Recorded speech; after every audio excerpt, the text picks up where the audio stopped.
Welcome back, dear viewers, to another spine-chilling installment of Most Haunted Places in New York, where history meets horror in the Empire State's darkest corners. In this 9th episode, we delve deeper into the haunted heart of one of the world's most iconic cities, a place where towering skyscrapers and bustling streets conceal secrets older than time itself.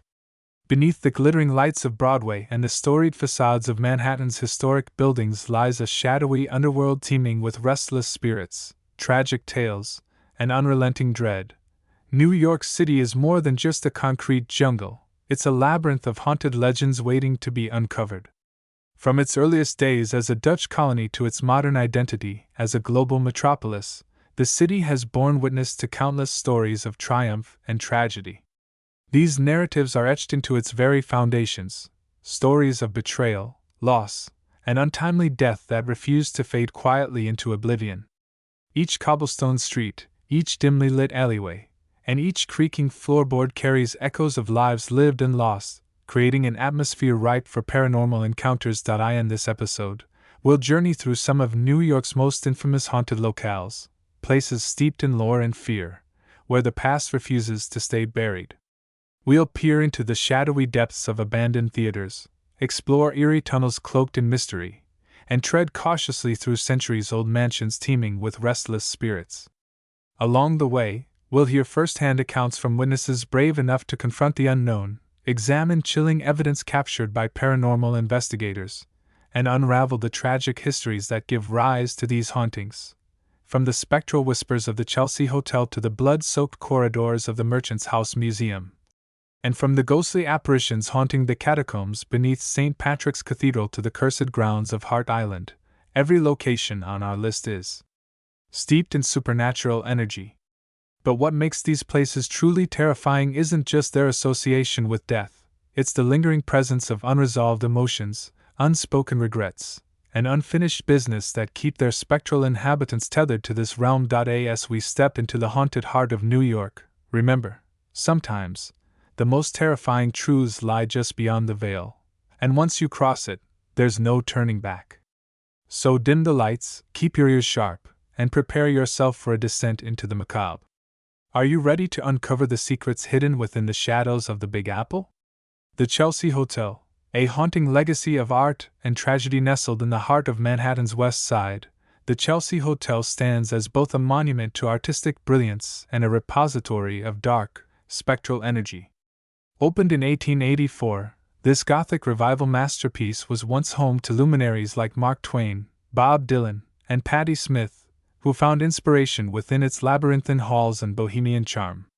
Yet, beneath its ornate facade and storied reputation lies a darker narrative, one marked by scandal, violence, and untimely deaths that have left an indelible mark on its haunted history. One of the most enduring legends tied to the Chelsea Hotel revolves around Room 100, said to be haunted by the spirit of Nancy Spung Jenny, the tragic girlfriend of Sex Pistols bassist Sid Vicious. On October 12, 1978, Spung Jenny was found dead in the bathroom of Room 100, stabbed in the abdomen under circumstances that remained shrouded in mystery. While Vicious was arrested for her murder, he died before standing trial, leaving the case unsolved. Since then, guests staying in Room 100 frequently report strange occurrences. Faint cries echoing through the walls, water running inexplicably in the sink, and the overwhelming scent of cigarette smoke wafting through the air. Some claim to see a pale figure resembling Spung Jenny pacing anxiously near the window, her expression frozen in eternal anguish. Another prominent figure in the hotel's haunted lore is believed to be Dylan Thomas, the Welsh poet whose final days were spent drinking himself into oblivion at the Chelsea. Historical accounts describe his erratic behavior during his stay, culminating in his hospitalization and eventual death from pneumonia in 1953. Visitors recount sightings of a disheveled man in a trench coat wandering the hallways late at night, muttering fragments of poetry under his breath. Others describe hearing loud knocks on doors and the sound of glass shattering, followed by laughter that fades into silence. Many speculate that Thomas lingers due to unfinished work or regret over his self-destructive tendencies. The hotel's basement, once used for storage and laundry operations, has also gained a reputation for paranormal activity. Employees tasked with cleaning the area often describe hearing muffled voices and the sound of footsteps echoing through the cavernous space, though no one else is present. Objects are known to move inexplicably. Tools vanish only to reappear hours later in entirely different locations. One particularly unnerving incident involved a maintenance worker who swore he saw a young girl playing with marbles in the corner of the room, only for the child to disappear when approached. Theories abound that the girl may have been a victim of illness or accident during the hotel's early years, forever trapped in the confines of its lower levels. Modern-day investigations into the Chelsea Hotel's supernatural claims have yielded intriguing results. Thermal imaging cameras reveal significant temperature drops in specific areas, including the main lobby and the basement. Electromagnetic field (EMF) meters register unusual spikes, particularly near antique furniture pieces believed to have belonged to original owners. Perhaps the most compelling evidence comes from audio recordings, which capture disembodied voices uttering fragmented sentences like, "I'm sorry," and "let me go." Despite, or perhaps because of, its haunted allure, the Chelsea Hotel remains a popular destination for artists, writers, and thrill-seekers alike. Its rich tapestry of human drama, interwoven with tragedy and loss, creates an atmosphere unlike any other. For those brave enough to book a stay, the possibility of encountering Nancy Spungen, Dylan Thomas, or one of the countless other spirits said to roam its halls adds an element of excitement and trepidation. Yet, as each new visitor crosses its threshold, they must decide whether they are ready to face the darkness that lingers within these walls, or will they become another chapter in the hotel's tragic tale. The Merchant's House Museum, echoes of a bygone era tucked away in Manhattan's East Village. The Merchant's House Museum stands as a preserved relic of 19th-century domestic life. An impeccably maintained row house that offers a glimpse into the opulence and austerity of antebellum New York. Built in 1832, this Federal-style brick townhouse served as the residence of the Treadwell family for nearly a century, with Gertrude Treadwell, the last surviving member, living there until her death in 1933. Today, the museum is celebrated for its historical significance, but it is equally renowned for its spectral inhabitants, whose presence has earned it a spot among New York's most haunted places. One of the most pervasive legends tied to the Merchant's House revolves around Gertrude herself, whose solitary and reclusive life has given rise to numerous ghostly encounters. Visitors often report seeing a frail woman in period attire wandering the upper floors, her movements slow and deliberate. Some claim she appears translucent, her eyes fixed on some unseen point in the distance. Others describe hearing soft sighs and the rustling of fabric emanating from empty rooms, as though someone is adjusting drapes or smoothing bed linens. Many believe Gertrude's spirit remains tethered to the house she loved so dearly, unable, or unwilling, to leave behind the comforts of her former life. Another prominent figure in the museum's haunted lore is believed to be Seabury Treadwell, the patriarch of the family, whose stern demeanor and strict household rules cast a long shadow over the property. Historical records indicate that Seabury was a disciplinarian who demanded absolute obedience from his children, fostering an environment of tension and unease. Paranormal investigators exploring the house have captured EVP recordings suggesting the presence of a male entity whispering phrases like, "obey," and "do not disturb." Witnesses describe seeing a tall, imposing figure clad in formal attire standing at the foot of the staircase, his expression one of perpetual authority. When approached, the figure vanishes without a trace, leaving behind an oppressive sense of dread. The museum's basement, once used for storage and domestic chores, has also gained a reputation for paranormal activity. Employees tasked with maintaining the area often describe hearing chains rattling and heavy footsteps echoing through the narrow passageways, though no one else is present. Some claim to see shadowy figures dragging invisible loads, their movements jerky and unnatural. A particularly chilling account comes from a tour guide who swore she felt cold metal cuffs snap around her wrists, pulling her backward toward the darkness before releasing her abruptly. Theories abound that these phenomena may be linked to servants who work tirelessly, and often invisibly, within the home's lower levels, their labor forgotten by history but remembered by the house itself. Modern-day visitors to the Merchant's House Museum frequently recount bizarre experiences that defy logical explanation. Lights flicker unpredictably, especially in hallways leading to the older sections of the building. Despite, or perhaps because of, its haunted reputation, the Merchant's House Museum remains a popular destination for history enthusiasts and thrill-seekers alike. Its rich tapestry of human drama, interwoven with tragedy and loss, creates an atmosphere unlike any other. For those brave enough to visit, the possibility of encountering Gertrude Seabury, or one of the countless other spirits said to roam its halls, adds an element of excitement and trepidation. Yet, as each new visitor steps onto the museum grounds, they must decide whether they are ready to face the darkness that lingers within these walls, or will they become another chapter in the house's tragic tale. St. Patrick's Cathedral. Shadows beneath sacred ground. Beneath the soaring spires and stained glass windows of St. Patrick's Cathedral lies a labyrinth of crypts and catacombs that hold the remains of some of New York's most influential figures. Built between 1858 and 1878, this neo-Gothic masterpiece stands as a testament to faith and resilience, yet its subterranean chambers tell a darker story, one marked by sorrow, despair, and the lingering presence of those who refuse to rest in peace. One of the most enduring legends tied to St. Patrick's involves Archbishop John Hughes, the cathedral's visionary founder, whose tireless efforts ensured its completion despite financial struggles and societal upheaval. According to local lore, Hughes's ghost haunts the crypts beneath the cathedral, pacing anxiously as though still overseeing construction. Visitors exploring the catacombs report hearing faint footsteps descending the stone stairs, accompanied by the distant murmur of Latin prayers. Some claim to see a pale figure clad in ecclesiastical robes standing silently near the tombs, his hands clasped in prayer. Others describe feeling an icy draft sweep through the corridor, as though an unseen procession moves past them. Another prominent figure in the cathedral's haunted lore is believed to be Elizabeth Ann Seton, the first American-born saint, whose connection to the site predates its current structure. Historical accounts suggest that Seton attended services at the original parish church located on the same grounds, forging a spiritual bond with the land itself. Modern-day worshippers recount sightings of a serene woman in modest attire kneeling in quiet contemplation near the altar, only to vanish when approached. Others describe hearing faint hymns sung in a melodic voice, as though someone is conducting a service for an audience unseen. Many believe Seton's spirit remains to offer solace to those seeking guidance or comfort. Adding to the cathedral's haunted allure are the countless burials that took place within its walls during the 19th and early 20th centuries.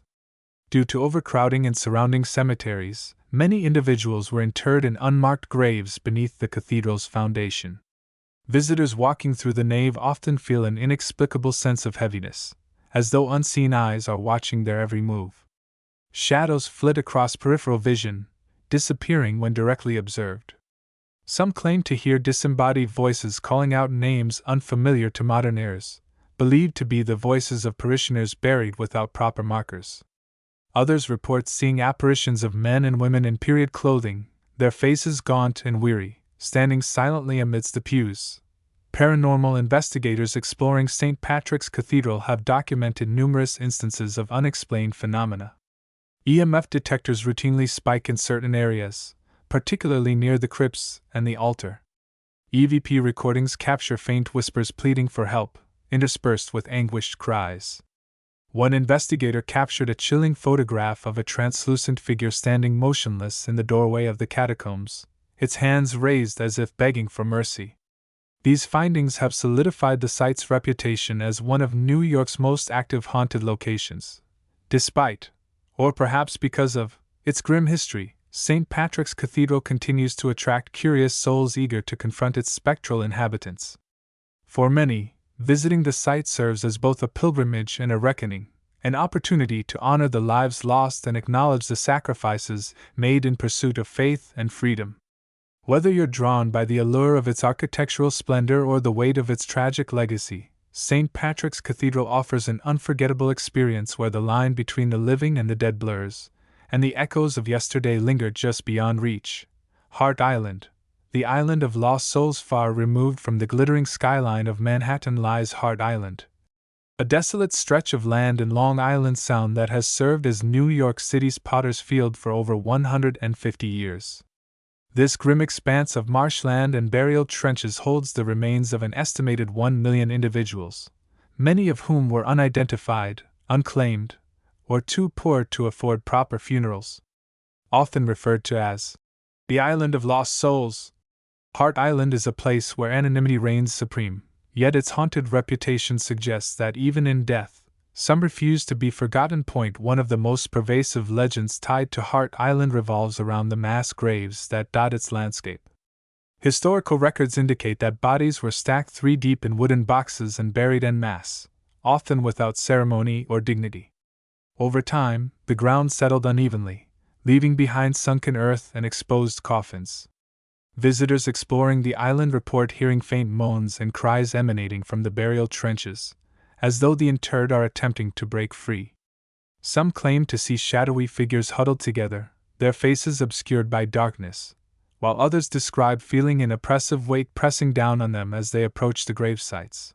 Another prominent figure in the island's haunted lore is believed to be the warden of the penal colony that operated on Hart Island during the mid-20th century. Known for his cruel treatment of inmates, the warden allegedly oversaw grueling labor conditions, forcing prisoners to dig graves and bury the dead under threat of punishment. Paranormal investigators exploring the island have captured EVP recordings suggesting the presence of a male entity barking orders like, "Dig faster," and "No brakes." Witnesses described seeing a stern figure clad in prison guard attire patrolling the perimeter, his expression one of perpetual authority. When approached, the figure vanishes without a trace, leaving behind an oppressive sense of dread. The island's abandoned structures, including crumbling barracks and decaying chapels, have also gained a reputation for paranormal activity. Employees tasked with maintaining the area often describe hearing muffled voices and the sound of footsteps echoing through the ruins, though no one else is present. Objects are known to move inexplicably. Tools vanish only to reappear hours later in entirely different locations. One particularly unnerving incident involved a maintenance worker who swore he saw a young boy playing with marbles in the corner of the room, only for the child to disappear when approached. Theories abound that the boy may have been a victim of illness or accident during the island's early years, forever trapped in the confines of its lower levels. Modern-day investigations into Hart Island's supernatural claims have yielded intriguing results. Thermal imaging cameras reveal significant temperature drops in specific areas, including the burial trenches and the chapel. Electromagnetic field (EMF) meters register unusual spikes, particularly near antique furniture pieces believed to have belonged to original owners. Perhaps the most compelling evidence comes from audio recordings, which capture disembodied voices uttering fragmented sentences like, "Help me," and "Let me go." Despite, or perhaps because of, its haunted allure, Hart Island remains a magnet for urban explorers and paranormal enthusiasts eager to confront its spectral inhabitants. For many, visiting the site serves as both a pilgrimage and a reckoning, an opportunity to honor the lives lost and acknowledge the sacrifices made in pursuit of justice and remembrance.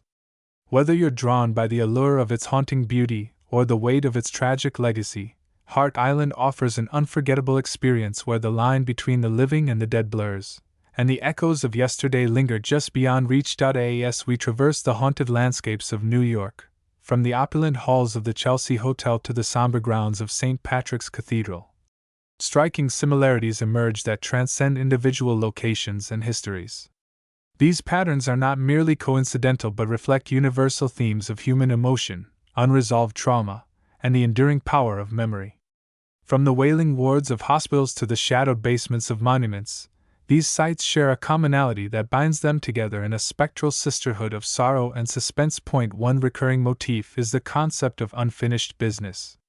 Whether it's the victims of unethical experiments, or the betrayed trust of patients subjected to inhumane treatments, these spirits seem tethered to the earthly realm by grievances left unaddressed. Their presence manifests as restless energy, often communicated through auditory phenomena, cries, whispers, or disembodied voices, that serve as pleas for acknowledgement or closure. This theme resonates across cultures and belief systems, reflecting humanity's innate need to resolve conflict and seek peace, even in death. Another shared characteristic is the role of architecture in amplifying paranormal activity. Historic buildings, with their labyrinthine corridors, thick walls, and hidden alcoves, create environments conducive to isolating individuals and heightening fear. These structural elements act as metaphors for the psychological barriers erected by those who suffered within their confines, trapping emotions such as anger, despair, and regret. It's no coincidence that many reported hauntings occur in spaces imbued with emotional significance: operating rooms where surgeries went awry, basements where bodies were stored, or wards where patients met tragic ends. Lighting and sensory manipulation also feature prominently in these narratives. Flickering lights, sudden temperature drops, and inexplicable odors are staples of ghostly encounters, designed to disorient and unsettle. Such phenomena strip away the comfort of familiarity, forcing guests to confront the unknown. The use of mirrors, a recurring element in stories from various haunted hospitals, adds another layer of psychological tension, as reflections distort perception and blur the boundary between self and other. This interplay of light and shadow becomes a tool wielded by unseen forces, creating moments of visceral terror that linger long after the initial shock subsides. Finally, the prevalence of historical context cannot be overstated. Each location's haunting is deeply rooted in its unique past, shaped by the socio-cultural milieu of its time.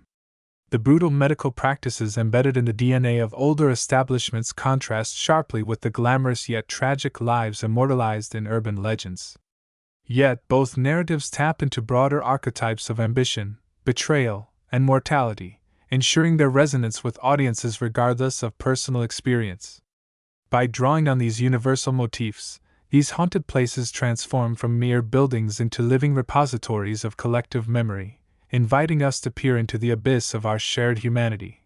Thus, while each establishment boasts its own distinct flavor of fright, the underlying threads connecting them reveal a tapestry rich with meaning.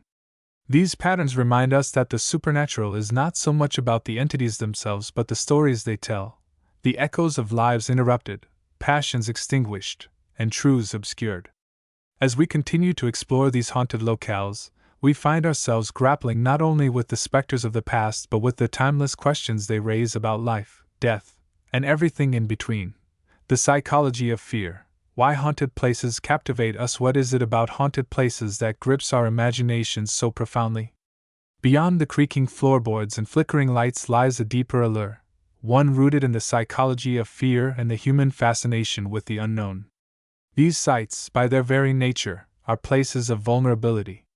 They are where we confront our mortality, stripped of autonomy and control, relying entirely on the expertise of others to heal us, or where justice was denied, leaving wounds that refuse to heal.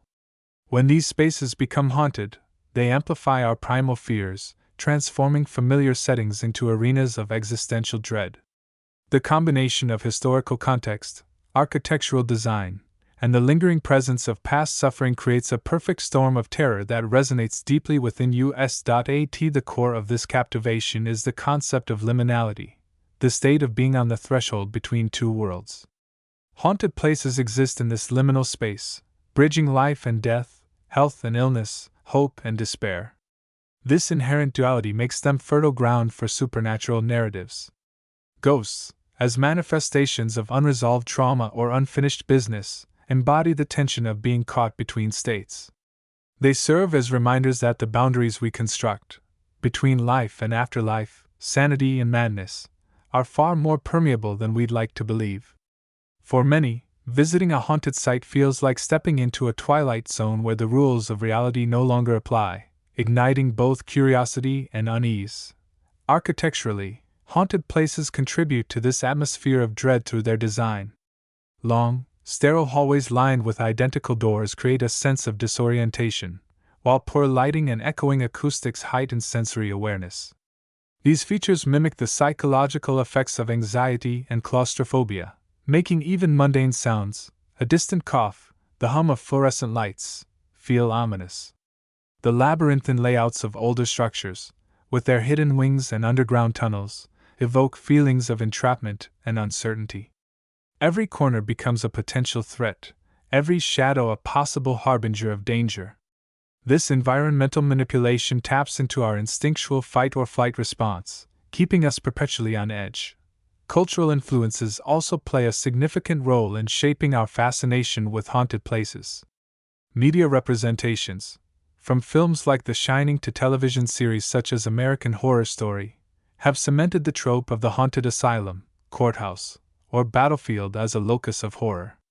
These portrayals often blend historical truths with fictional embellishments, creating a mythology that blurs fact and fiction.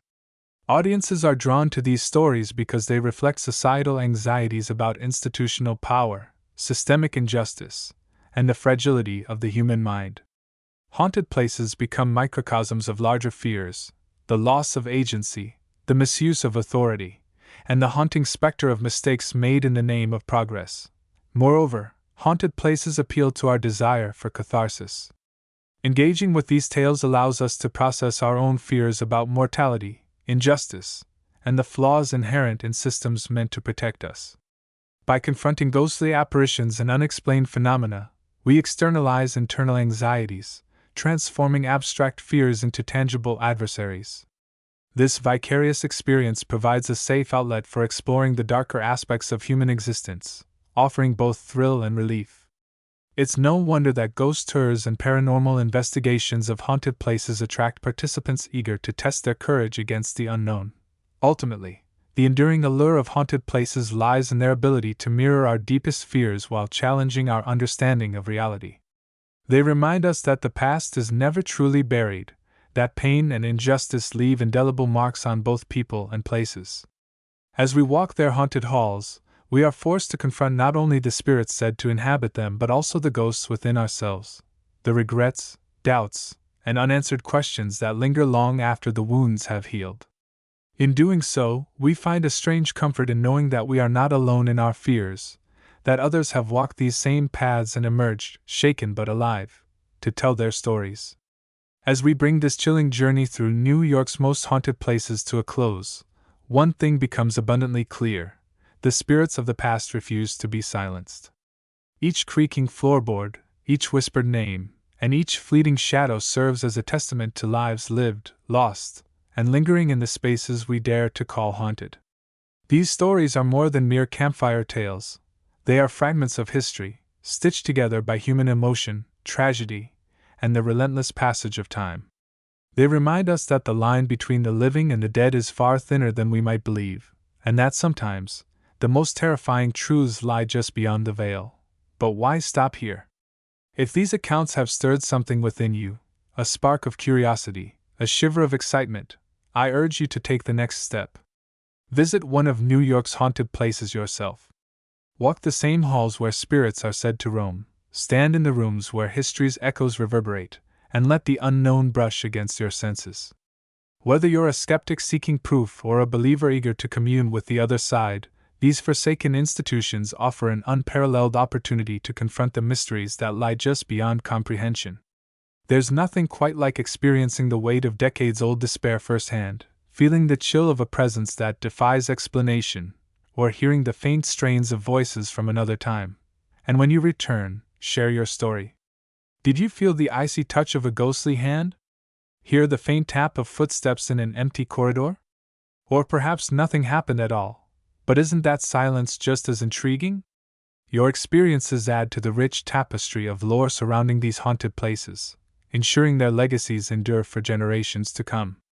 Share your findings with fellow enthusiasts, document your journey, and keep the conversation alive. After all, every whisper contributes to the symphony of the supernatural.